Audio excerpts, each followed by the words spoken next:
Good day everyone, we are the Group 1 and today we are about to share with you our chosen restaurant. So we've selected Subway. So Subway is a well-known fast food restaurant chain that primarily specializes in made-to-order sandwiches, salads, and wraps. So kilala sila sa pagka-customize ng kanilang menu na kung saan yung mga customer is pwede silang mamili ng kanilang preferred bread, protein, vegetables, and condiments to create a sandwich tailored to their taste. So, sa Subway is famous sila sa kanilang fresh ingredients na ginagamit and the ability to personalize each order. So, the restaurant offers a range of bread options including subs, flatbreads, and wraps, and a variety of fillings from cold cuts to hot meats and vegetarian options. So, ang concept ni Subway is nakatuon sa mga healthy foods at sila ay proactive sa pagbibigay ng mga information about nutrition para makatulong sa kanilang mga customers sa pagpili ng tamang pagkain para sa kanila. So, nag-i-incorporate din sila ng mga programs para sa kalikasan, katulad na ng pagsasustain nila ng kanilang mga kasangkapan na ginagamit at pagbabawas ng mga possible na makaapekto or makasira sa kalikasan. Brief history of Subway. So number 1, founding year. Subway was founded in 1965 by Fred DeLuca and Dr. Peter Buck. So yung first restaurant is nag-open sa Bridgeport, Connecticut, USA under the name Pete's Super Submarines. So next is early beginnings. So yung initial goal nitong restaurant nito is para makapag-provide talaga si DeLuca ng pambayad niya for his college education. So, yung backstory nito is si Dr. Buck, pinahiram niya ng $1,000 para makapag-start ng business si DeLuca. So, yung name dati na Pete's Super Submarines is napalitan siya ng Subway. At nagre-reflect naman to sa idea na mabilisan nilang pagsaserve ng sandwiches na katulad sa mga Subways. Franchise expansion. The Subway chain began its expansion through a franchise model in the 1970s. So, this approach allowed rapid growth, and by the end of the decade, there were hundreds of Subway locations across the United States.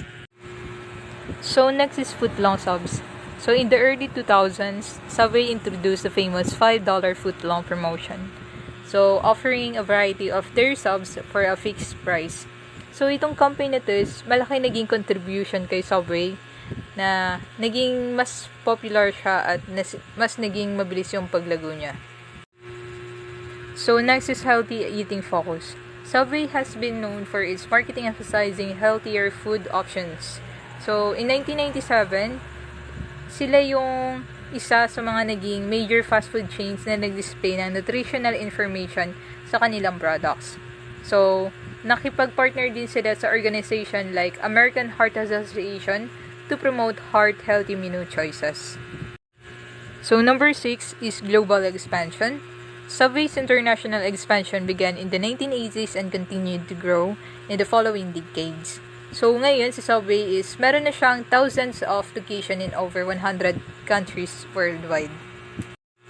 So, number 7 is menu evolution. While the core of Subway's menu remains sandwiches and subs, they have expanded to include salads, wraps, and breakfast items. So, nag-adapt sila sa pagbabago ng preferences ng kanilang mga consumer sa pamamagitan ng pag-offer nila ng iba't ibang uri ng mga breads, protein options, and fresh ingredients. So, number 8, technology integration. Subway has embraced technology, offering online ordering, mobile apps, and loyalty programs to enhance the customer experience. So, sa ibang branches, meron na rin silang kiosk. So, number 9, sustainability efforts.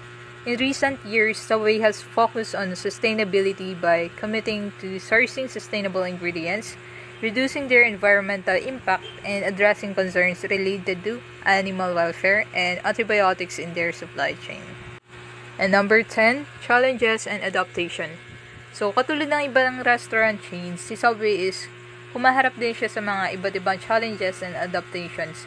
So, lalo na ngayon na marami na nag-o-open ng mga bagong kainan. So, the more na dumadami yung mga iba't ibang kainan, the more na lumalaki yung competition at the more na dumadami ang competitors. And isa din sa nagiging challenges sa Subway is yung mga tao ngayon is mas nagiging open-minded na sila at mas gusto nilang mag-try ng iba't ibang variety ng foods. So yung mga tao ngayon is nag-iiba-iba na yung preferences nila and yung eating habits nila. So Subway's history is marked by its commitment to fresh ingredients, customization, and a focus on providing healthier fast food alternatives. So over the years, the brand has grown to become a global household name, known for its signature sandwiches and the ability to tailor orders to individual preferences. So next naman is Subway's vision statement. Be the number one quick service restaurants franchise in the world while offering fresh, tasty sandwiches and an excellent experience. So ito yung vision statement ni Subway's. So the focus is on the company's ability to leave an impact on the business. So it consists of the following components. So first, to be the world's number one quick service restaurant. Next is their sandwiches that are both fresh and tasty as well as an unforgettable experience. So at Subway, being ahead of the ranking is a need for becoming the greatest not just locally in the United States but also globally. So the firm adds to this effort by guaranteeing that only the greatest foods are served. It is also takes things a step further by pairing its products and user services for a wonderful experience. So, mahalaga kay Subway na laging nangunguna, hindi lamang sa bansa nila sa United States, pati na rin sa buong mundo pagdating sa larangan ng quick service restaurants. So, para makamit nila yun, talagang pinapakita nila yung kumpiyansa nila at pinaprioritize talaga nila na mai-offer nila yung finest quality food and combining it with outstanding customer service to create a remarkable dining experience. Customers' target market segment are the health-conscious individuals, particularly young adults and professionals, seeking convenient, affordable, and customizable food options. Therefore, the age of 18 to 39 takes up 90% of the most attractive market segment of the Subway. And however, the age range may extend further than that due to the popularity of the brand, and recently Subway has been targeting children and families by offering healthier snacks.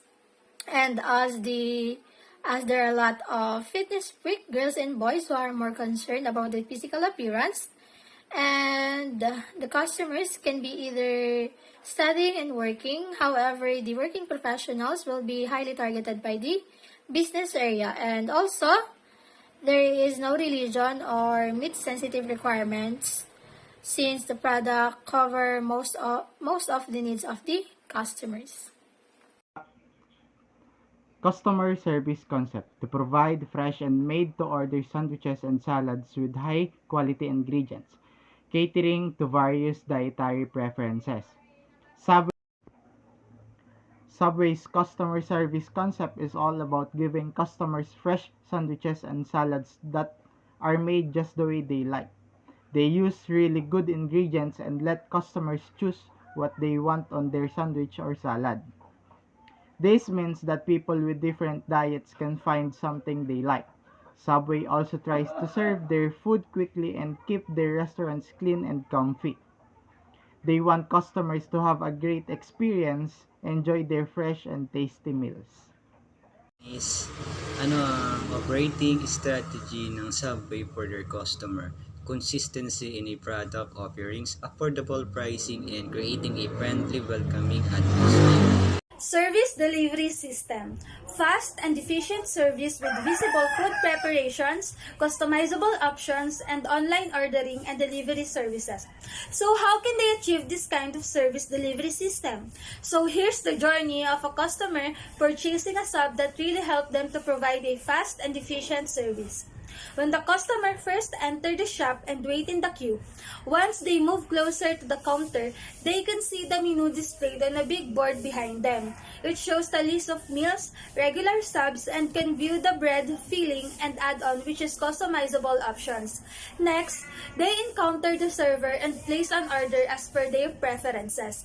They can choose if they want it toasted or not. And finally, choose which sauces they would like.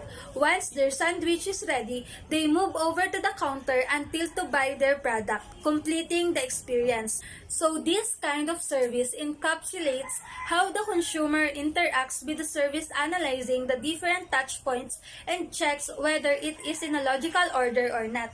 It is insightful since it steps into customer shoes, understanding their perspective and benefits them in the long run.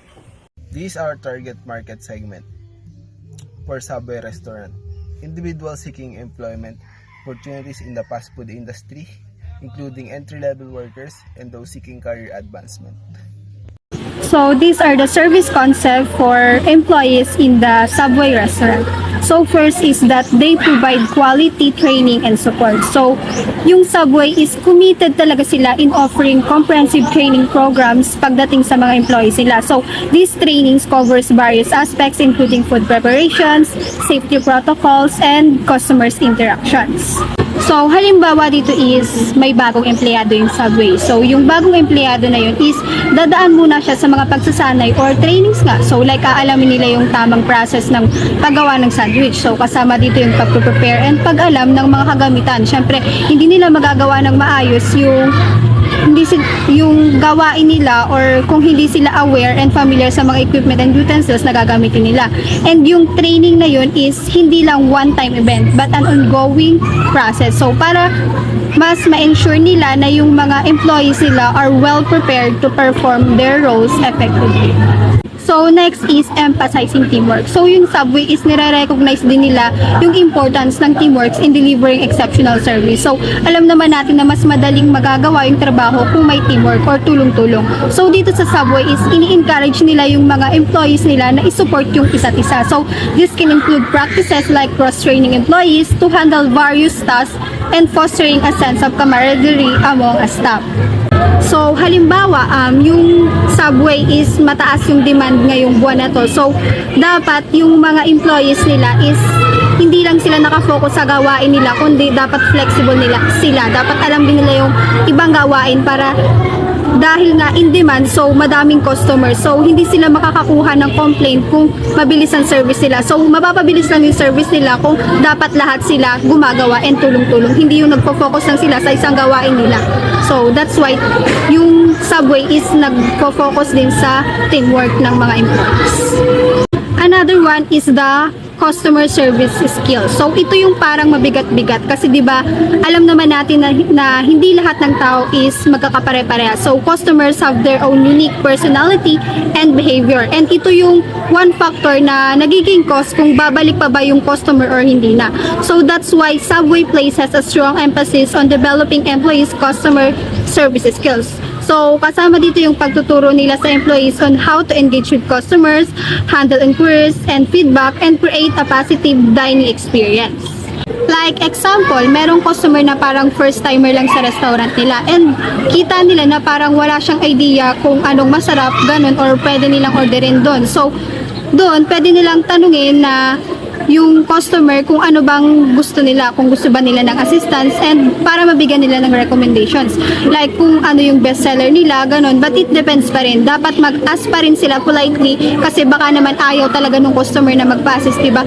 So baka masira pa sila doon kasi diba yung ibang customer baka sabihin na ma-feel nila na bobo sila, ganun, diba? So affected din yung sa experience ng customer mo. So that's why exceptional customer service is a core element of Subway service identity.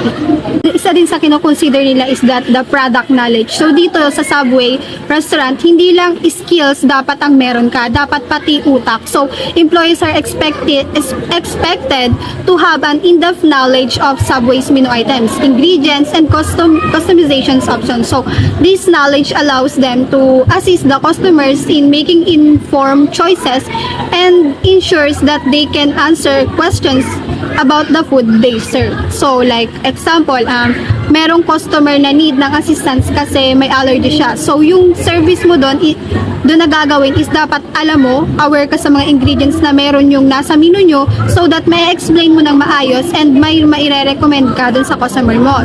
Masasagot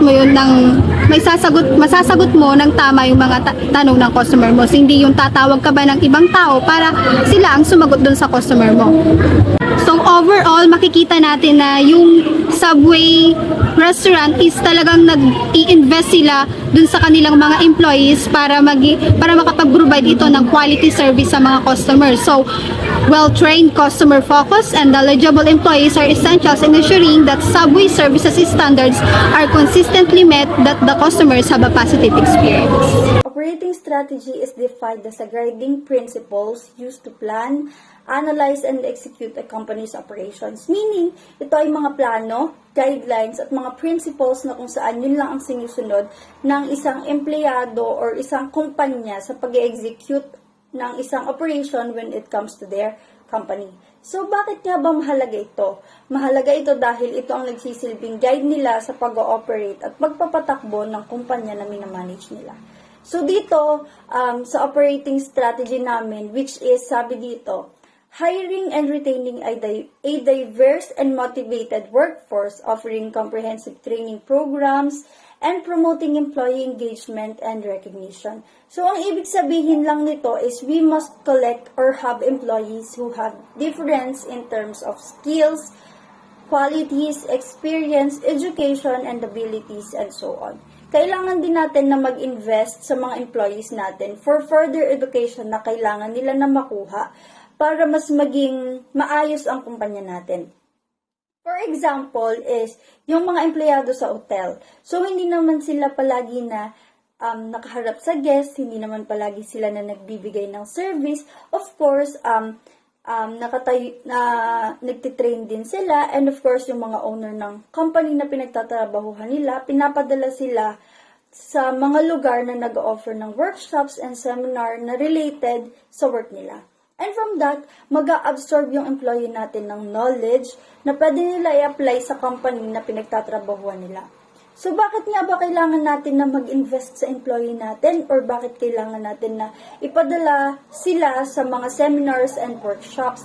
Kasi yung mga empleyado po natin ang magiging asset ng isang kumpanya or asset ng company natin sa pagpaplano ng strategies at pag-i-implement nito. Their differences will be our key to have a successful operations or operating strategy, and the more differences employees possess, the more diversified workforce will be. Service delivery system.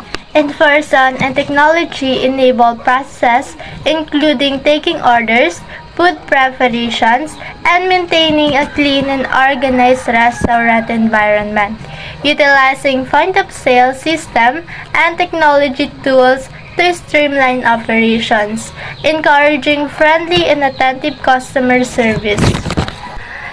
To reach its digital ordering ambitions, Subway has been making smart partnerships. The main one of this has been with the leading digital food ordering platform for the restaurant industry. Subway seamlessly integrate digital food order directly into their point of sale and empowers Subway to more effectively handle third-party online orders throughout its network.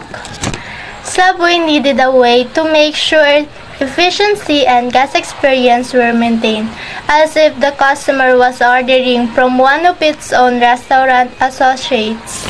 Subway has also been making its digital presence more secure by integrating its digital ordering system into its proprietary loyalty scheme called My Way Rewards. These developments mark the conclusion of a 5-year mission for Subway to overhaul its digital offering and provide its customers with a kind of modern, tech-based, and personalized experience the modern food and beverage space demands.